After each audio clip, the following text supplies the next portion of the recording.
Que se passe-t-il quand on perd son pays? Attention, je ne parle pas de le quitter, mais de le voir littéralement disparaître sous nos pieds. C'est vraiment la question qui hante tout le roman d'Amin Malouf, Les Désorientés.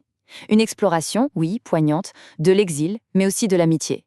Une amitié brisée par la grande histoire. Écoutez bien cette phrase, elle est prononcée par Adam, le personnage principal, et franchement, c'est la clé de tout. Moi, je ne suis allé nulle part, c'est le pays qui est parti. Ça résume ce sentiment d'être dépossédé. Ce n'est pas lui qui a choisi de partir, c'est son monde, son sol natal qui s'est dissous. C'est une perte qui change une vie, qui désoriente complètement. Alors voilà, tout commence avec un retour. Imaginez, Adam, un historien, il vit à Paris depuis 25 ans, un quart de siècle, et il revient dans son pays natal. Mais ce n'est pas du tout un retour triomphal, loin de là. Il arrive dans un endroit qu'il ne reconnaît plus. Une ville où les rues n'ont plus de plaques, plus de numéros, on s'y retrouve avec des noms d'immeubles, c'est tout. Alors, pourquoi revenir? Pourquoi retourner dans un endroit pareil? Eh bien, la raison, c'est la mort imminente de Mourad, son ami d'enfance. Un ami dont il s'était complètement éloigné. C'est cet événement qui va tout déclencher, comme un catalyseur, qui va forcer Adam à faire face à ce passé qu'il pensait vraiment avoir enterré pour de bon. Et là, on touche à quelque chose de très subtil. Cette aliénation, elle est frappante. Ce n'est pas juste le décor qui a changé. C'est Adam. Lui, il est devenu un étranger. Pensez-y, chaque geste, chaque discussion, tout est calculé pour cacher qu'il n'est plus d'ici. Ce voyage, ce n'est absolument pas un retour aux sources. Non, c'est une rencontre frontale avec les fantômes de son passé. Ce retour va forcément le replonger dans ses souvenirs, les souvenirs de sa jeunesse, d'un cercle d'amis à l'université. Ils étaient brillants, idéalistes, et ils s'étaient donné un nom, un peu ironique d'ailleurs, les Byzantins. Ce groupe, c'était en fait un mini-reflet de ce que leur pays, se levant, si vibrant, si complexe, aurait pu être. C'était la promesse d'un futur différent, cosmopolite, pluraliste, une sorte d'utopie en miniature, alors que tout autour, les tensions commençaient à monter. C'est Adam qui le dit le mieux: nous étions l'ébauche de l'avenir, mais l'avenir sera resté à l'état d'ébauche. C'est terrible comme phrase. Leur idéal, c'était ça, la civilisation levantine. Qu'est-ce que c'est? C'est un monde de nuances, de coexistence. Un monde où les identités ne sont pas des murs qui séparent, mais plutôt des ponts qui relient.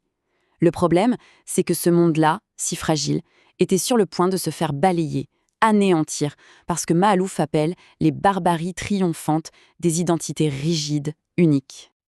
Et oui, malheureusement, ce monde a été anéanti. Il n'y a pas d'autre mot. La guerre civile. Adam l'a décrit comme un nuage radioactif qui s'approche, lentement mais sûrement. Et ce nuage, il a tout brisé sur son passage. Il a brisé leurs rêves et il a forcé chacun, chaque membre du groupe, à faire un choix impossible. Cette guerre, ça a été un vrai déluge. Elle a démantelé le pays et elle a dispersé leur groupe d'amis aux quatre coins du monde. Le tout premier à partir, c'est Naïm, en 73. C'était la première fissure dans le groupe, le premier signe que leur petite utopie, elle n'allait pas tenir face à la tempête. Et c'est là qu'on arrive à la fracture, la vraie, la fondamentale. D'un côté, il y a Adam. Il choisit l'exil. Pourquoi? Pour préserver ses idéaux, pour garder les mains propres. Il appelle ça son lâche privilège. Et de l'autre, il y a Mourad. Lui, il reste. Il jette ses principes par-dessus bord, il fait des compromis, et ça marche. Il devient riche, puissant, dans cette nouvelle réalité brisée. Mais pour Adam, il est devenu vide. Alors évidemment, Adam doit faire face au jugement de ceux qui sont restés. Et pendant des décennies, il va essayer de justifier son départ. Pas comme une trahison, attention, mais comme un droit. Et de là, il va développer toute une philosophie hyper puissante sur le contrat moral entre une personne et son pays. Pour lui, c'est simple. La loyauté, ça ne peut pas être inconditionnel. Le patriotisme aveugle, il rejette ça complètement. Il dit que c'est d'abord au pays de tenir ses promesses. S'il ne le fait pas, s'il manque à ce devoir de base, eh bien, ses citoyens ne lui doivent plus rien. C'est un renversement total de la perspective habituelle. Et cette idée, c'est vraiment le cœur de ce qu'il appelle sa charte des êtres libres. C'est un argument moral hyper fort. Le droit de partir, le droit de choisir sa dignité avant une allégeance aveugle à une terre qui, au fond, on vous a trahi. Mais est-ce que ça suffit, cette belle philosophie, forgée comme ça dans la solitude de l'exil? La mort de Mourad va tout remettre en question. Adam commence à se demander si sa fameuse charte n'était pas juste une belle justification.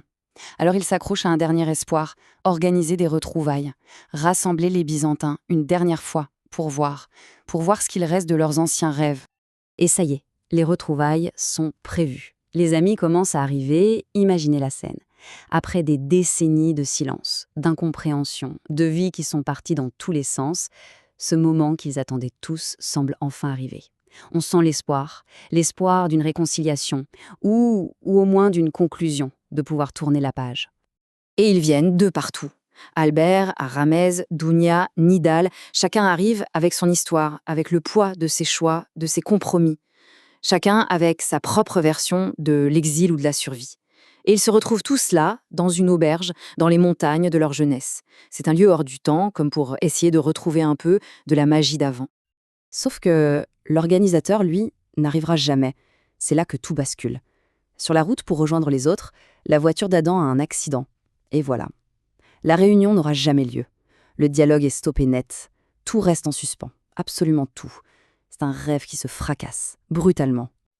Le livre se termine sur cette image d'une puissance incroyable. Adam, dans le coma, est en sursis.